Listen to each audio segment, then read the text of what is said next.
नमस्कार मेरे प्यारे मित्रों, मैं आपका भाई अभिषेक बोल रहा हूँ। आज मैं आप लोगों की पॉलिटी संविधान का वीडियो लेकर आया हूँ और आज से हम लोग संविधान को स्टार्ट कर रहे हैं। ये सभी गवर्नमेंट एग्ज़ाम में आपकी हेल्प करेगा। पॉलिटी में आपकी एक गहरी समझ भी विकसित होगी और आप डीपली पूछे जाने वाले प्रश्नों को भी हल कर सकते हैं। ओके, तो मेरे प्यारे मित्रों, मैं आपसे एक और निवेदन करना चाहता हूँ कि अगर आप इस चैनल पर आ चुके हों तो कृपया इसे सब्सक्राइब करें, बेल आइकन को प्रेस करें, शेयर करें। इससे क्या होगा कि थोड़ा मेरे मनोबल में वृद्धि होगी और मैं इसी तरह का प्रतियोगी परीक्षाओं के लिए गुणवत्तापूर्ण वीडियो बनाता रहूँगा। दोस्तों, संविधान एक ऐसा विषय है जो लगभग सभी प्रतियोगी परीक्षाओं में पूछा जाता है, चाहे वो रेलवे हो, एसएससी हो, कांस्टेबल हो, यूपीएसआई हो, और यूपीएससी के एग्ज़ाम में तो पूछा ही जाता है। स्टेट पीसीएस या स्टेट लेवल का कोई भी एग्ज़ाम हो तो सभी में इससे प्रश्न आते हैं और जो लोग तैयारी कर रहे हैं उनके लिए तो ये आवश्यक है ही कि वो संविधान के बारे में जानें, संविधान को पढ़ें, उसकी गहरी समझ रखें। साथ ही साथ भारत के जो सभी नागरिक हैं उनको भी अपने देश के संविधान के बारे में जानकारी तो होनी ही चाहिए। ये बड़ा महत्वपूर्ण है इसका।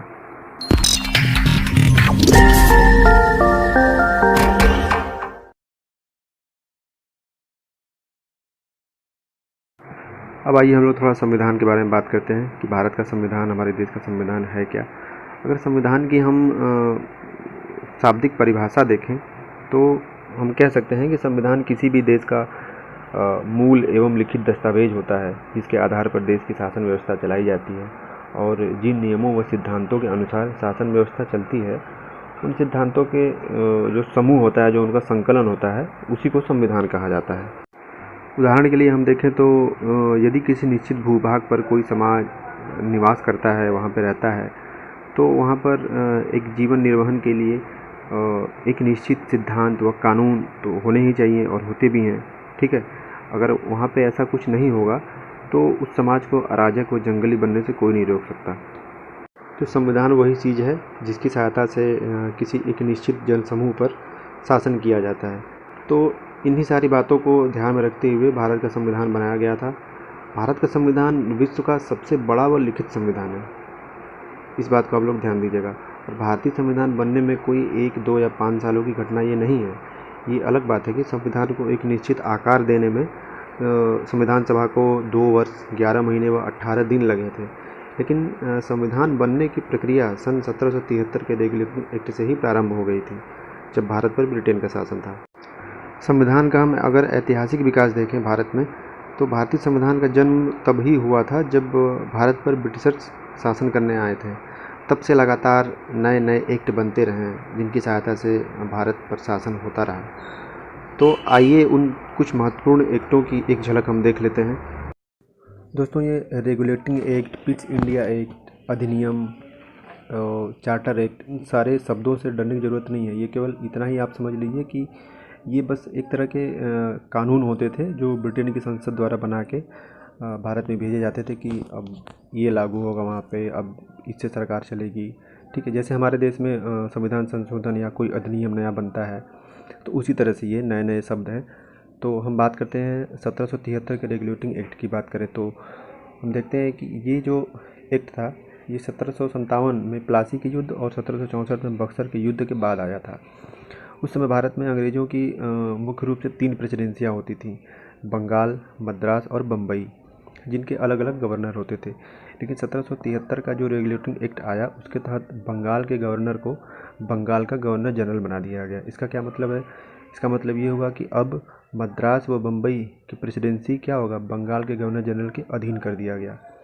इस एक्ट के तहत कलकत्ता में सुप्रीम कोर्ट की भी स्थापना की गई और 1784 के पिट्स इंडिया एक्ट के तहत भारत में द्वैध शासन की शुरुआत हो गई थी। अगर हम बात करें 1813 के चार्टर अधिनियम की, तो इसके द्वारा ईस्ट इंडिया कंपनी का भारतीय व्यापार पर, भारतीय बाज़ार पर एकाधिकार समाप्त कर दिया गया था, ठीक है। अर्थात अब भारतीय बाज़ारों में ब्रिटेन के अन्य व्यापारी भी व्यापार कर सकते थे, ठीक है। केवल ईस्ट इंडिया कंपनी ही व्यापार नहीं करेगी, लेकिन चीन के साथ व्यापार और भारतीय चाय व्यापार पर कंपनी का एकाधिकार बना रहा। 1833 के चार्टर अधिनियम की बात करें तो इसके तहत क्या था कि बंगाल के गवर्नर जनरल को अब भारत का गवर्नर जनरल कहा जाने लगा और भारतीय दासत्व प्रथा के खिलाफ जो है कि एक प्रगतिशील कानून भी बनाया गया। दासत्व प्रथा में क्या होता था कि किसी भी बड़े आदमी या किसी जमींदार के घर में तो लोगों को गुलाम बना दिया जाता था, दास बना दिया जाता था। तो प्रथा क्या थी कि जो दास बन गया तो उसका हर पीढ़ी, उसके बच्चे, फिर उसके बच्चे, सारे लोग उनकी गुलामी करेंगे। तो ये चीज़ थोड़ा सा अच्छी बनाई ब्रिटेन सरकार ने कि ये प्रगतिशील कानून बनाया। ये 1853 का चार्टर्ड एक्ट हम इसमें लिखे नहीं है, लेकिन ये भी बहुत आवश्यक है, ये भी बहुत ज़रूरी चीज़ है। इसके द्वारा भारतीय सिविल सेवा परीक्षा में भारतीय लोगों को बैठने की अनुमति दी गई। अर्थात अब भारतीय लोग भी परीक्षा दे सकेंगे, तभी तो बनेंगे अधिकारी। पहले क्या था कि उस परीक्षा में भारतीयों को बैठने की अनुमति ही नहीं थी, केवल इंग्लिश लोग ही एग्ज़ाम देंगे और वही अधिकारी बनेंगे। तो ये भी एक अच्छा कार्य हुआ कि भारतीय लोगों को बैठने की अनुमति मिल गई। 1857 की क्रांति के बाद जो 1858 में चार्टर्ड एक्ट अधिनियम आया, उसमें ये कहा गया कि अब भारत पर कंपनी का शासन हटा करके अब भारत का शासन क्राउन को हस्तांतरित कर दिया गया। अर्थात अब 1 नवंबर 1958 को ब्रिटेन की महारानी विक्टोरिया को भारत का सामग्री घोषित कर दिया गया। फिर हम लोग देखते हैं सबसे महत्वपूर्ण चीज़, भारतीय परिषद अधिनियम 1909। इस अधिनियम को मार्ले मिंटो सुधार के नाम से भी जाना जाता है। इसमें क्या मार्ले मिंटो सुधार इसलिए बोला जाता है कि उस टाइम लॉर्ड मिंटो थे यहाँ के गवर्नर, और मार्ले एक अधिकारी थे, तो दोनों ने मिलकर, दोनों के सहयोग से बना हुआ था, तो इसलिए उनके नाम से भी जाना जाता है। इस अधिनियम के द्वारा क्या था कि मुसलमानों को एक पृथक चुनाव क्षेत्र प्रदान किया गया। अर्थात अब कैंडिडेट भी मुस्लिम ही खड़ा होगा, ओके, और उनको वोट भी केवल मुसलमान ही दे सकते हैं, हिंदू नहीं। भारतीय परिषद अधिनियम 1919, इसे मॉन्टेग्यू चेम्सफोर्ड सुधार भी कहा जाता है, इसलिए कि उस समय जो गवर्नर थे, लॉर्ड थे, वो लॉर्ड चेम्सफोर्ड थे, तो इसलिए उनके नाम से भी जाना जाता है। और इसके तहत क्या हुआ था, क्या सुधार हुआ था कि केंद्र में द्विस्तरीय विधानमंडल की स्थापना की गई थी। जैसे अभी लोकसभा और राज्यसभा है, तो इसके बारे में विस्तार से हम आगे बात करेंगे जब हम संसद पढ़ाएंगे। आता है भारतीय प्रशासन अधिनियम 1935। ये तो बहुत ही महत्वपूर्ण है। भारत की आज़ादी के बाद जब तक हमारा संविधान नहीं बना था, तब तक हमारा शासन इसी के आधार पर चलता था, और हमारे संविधान में भी 250 अनुच्छेद हूबहू इसी अधिनियम से कॉपी कर लिए गए थे। और अब लास्ट है भारतीय स्वाधीनता अधिनियम 1947।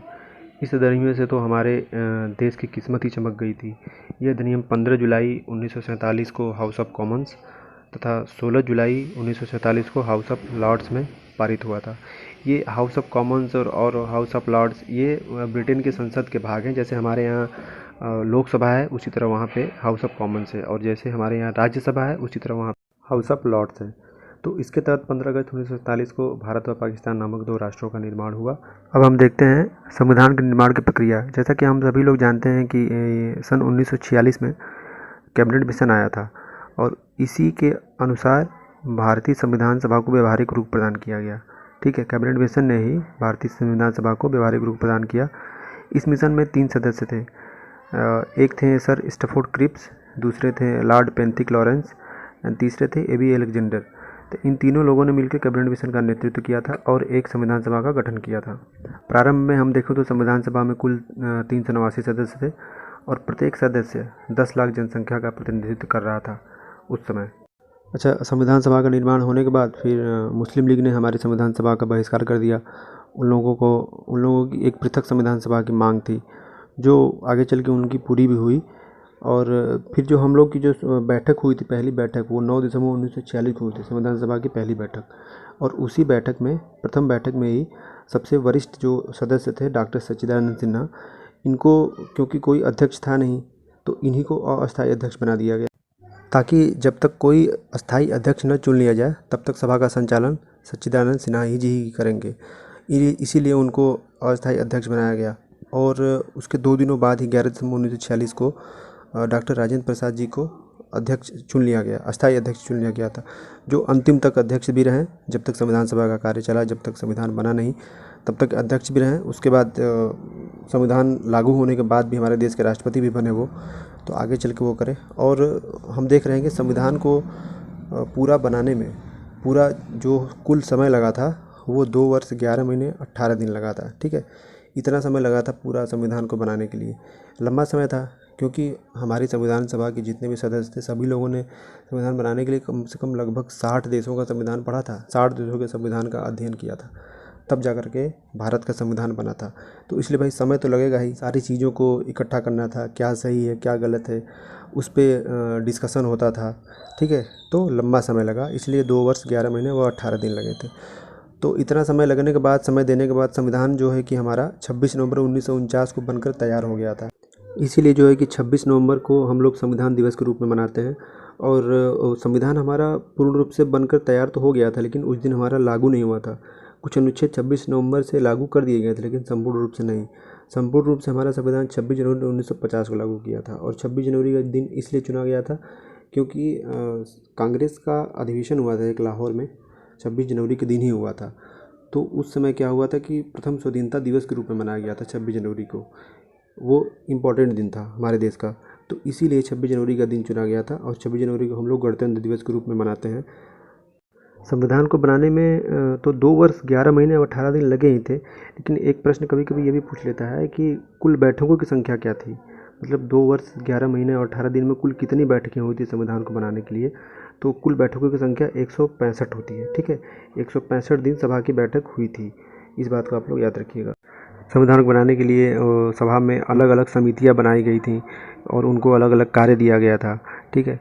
तो उन समितियों के बारे में हम लोग आगे बात करेंगे, जब हम लोग आप लोगों को संविधान का भाग पढ़ाएंगे, प्रारूप समिति पढ़ाएंगे, संविधान समिति जितनी भी समितियाँ थी सब पढ़ाएंगे। आगे नेक्स्ट वीडियो में हम आपको पढ़ाएंगे संविधान के स्रोत क्या थे, संविधान के भाग क्या थे, अनुच्छेद कौन कौन से अनुच्छेद महत्वपूर्ण हैं।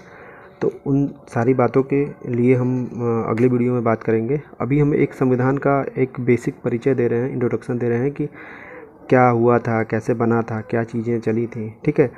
तो वो चीज़ अभी हम लोग देख रहे थे। समितियाँ बहुत बनी थी, संचालन समिति थी, संघ संविधान समिति थी, प्रांतीय समिति थी, सबसे महत्वपूर्ण ये प्रारूप समिति थी, ड्राफ्ट कमेटी, और झंडा समिति, रियासत समिति। तो कई प्रकार की समितियाँ थी, उसके बारे में हम लोग बात करेंगे आगे चल के। उस समय जो हमारा संविधान बना था, तो उस नवनिर्मित संविधान में वही मूल संविधान था। तो उस संविधान में कुल 22 भाग थे, 395 अनुच्छेद और 8 अनुसूचियाँ थीं। वर्तमान में अनुसूचियों की संख्या बढ़ा दी गई है, 12 कर दी गई हैं। और अनुच्छेद भी अगर नंबर्स गिनेंगे तो बहुत ज़्यादा हैं, लेकिन मूल रूप से 395 भी। आगे चल के हमारे जितने भी अनुच्छेद बने, जितने भी संवैधानिक सुधार हुए, उनको भी अनुच्छेद का रूप दिया गया, तो उनको भी जोड़ा गया। तो वो क्या है कि अनुच्छेद के अंदर ही अ, ब, स ऐसे क्रम बना के उनको जोड़ा गया है उसमें, ठीक है। इसी प्रकार से उनकी अनुच्छेदों की संख्या बढ़ी हुई है, लेकिन मूल रूप से 395 ही है। ये संविधान बनने के बाद क्या हुआ था कि संविधान को हमारे हाथों से लिखा गया है, ठीक है। उसको सुंदर राइटिंग में हाथों से लिखा गया, और उसके लेखक कौन है? प्रेम बिहारी नारायण रायजादा, ठीक है। उन्होंने ही अपने सुंदर अक्षरों से उसको सजाया है, उसको लिखा है। उसके बाद वो संविधान के जो पन्ने हैं उनको बॉर्डर लाइन पे उनको मतलब कलाकृतियाँ भी बनाई गई हैं, उसको सजाया भी गया है सुंदर कि ताकि वो देखने में सुंदर लगे। तो ये कार्य राम मनोहर सिन्हा और निर्मल लाल बोस के जिम्मे सौंपा गया था। तो इन लोगों ने सारा कार्य करते हुए संविधान को लिखा, सुंदर बनाया। और आज भी संविधान की जो मूल पुस्तक है वो हीलियम कोटेड बॉक्स में रखी गई है। तो दोस्तों आज की वीडियो में बस इतना ही। आगे की वीडियो में हम लोग संविधान के बारे में और जानेंगे, और ये क्रम लंबा चलता रहेगा। और मैं इस तरह करूँगा कि प्रत्येक 2-3 वीडियो के बाद उससे जुड़े हुए प्रश्नों का वीडियो भी लाऊँगा, जिससे थ्योरी के साथ साथ प्रश्नों पर भी पकड़ बनती रहेगी, ठीक है। क्योंकि कभी कभी ऐसा होता है कि थ्योरी तो हम लोग पढ़ लेते हैं, लेकिन जब हमारे सामने प्रश्न आते हैं तो हम लोग उसको नहीं कर पाते हैं। तो ठीक है दोस्तों, मुझे उम्मीद है कि आप लोगों को ये वीडियो अच्छा लगा होगा, और आगे भी मैं ऐसा ही वीडियो बनाऊँगा। आप लोग का सपोर्ट चाहिए। और ठीक है, अगर आप मेरे चैनल पर नए हो तो इसको सब्सक्राइब करिए, वीडियो को लाइक करिए, और मैक्सिमम लेवल जितना ज़्यादा हो सके उतना ज़्यादा शेयर करिए, ताकि और लोगों के पास पहुंच सके। इनको इसकी ज़रूरत है, और पहुंचना तो सबके पास चाहिए, सबको इसकी ज़रूरत है, सबको इस बारे में जानना चाहिए। तो इसको जितना ज़्यादा हो सके उतना शेयर करें। ओके, धन्यवाद।